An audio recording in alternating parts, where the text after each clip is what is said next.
তো চলুন, বাইরে আমার একটা কাজও রয়েছে আর তার সঙ্গে একটু ঠাকুরটাও দেখে আসব। সেই মতো বেরোনো হয়নি, তাই যে কাজটা নিয়ে বেরিয়েছিলাম কাজটা সেরে এবার মেয়ে আর আমি গিয়েছিলাম, গিয়ে একটু মণ্ডপেও ঢুকলাম। তো মণ্ডপে ঢুকতেই একটা থিম, আপনাদেরও খুব ভালো লাগবে। থিমটা হচ্ছে নটি বিনোদিনী, যে নাটক হতো সেই নাটকেরই মানে মূল ভাব এখানে তুলে ধরেছে। থিমটা খুবই সুন্দর লেগেছে। আপনারা অনেকেই তো নাম জানেন। যিনি ছিলেন 12 বছর বয়স থেকে নাটক করা শুরু করেছিলেন। খুবই একজন তখনকার দিনে মানে একটা মেয়ে এরকম নাট্য জগতে বা থিয়েটার করা, এটা তখন তো ছিল না। তখন বেশিরভাগ নাটক হতো ছেলেরাই মেয়ে সাজতো, কিন্তু একমাত্র প্রথম নারী এই নটি বিনোদিনী, ইনি প্রথম এই নাট্য জগতের সঙ্গে যুক্ত হয়েছিলেন এবং অনেক বাংলা জগতে মানে নাট্য জগতে অনেক সুনাম অর্জন করেছেন।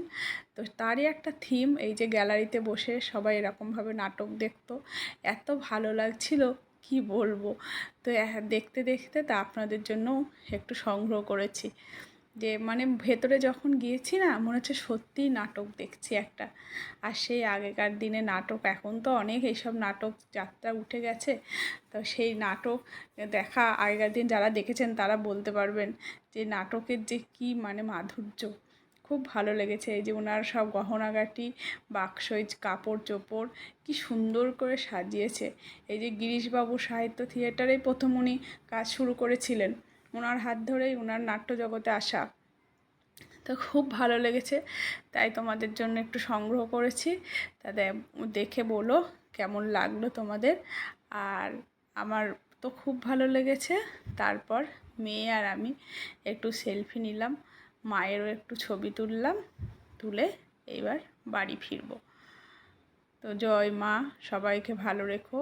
আসছে বছর আবার হবে, আবার অন্য থিমে, সেটাও তোমাদের সঙ্গে যদি ভালো থাকি শেয়ার করব। এই যে খুব ভালো লেগেছে আমার, তাই আমি ঘুরিয়ে ঘুরিয়ে অনেকবার করে ভিডিওটা করেছি।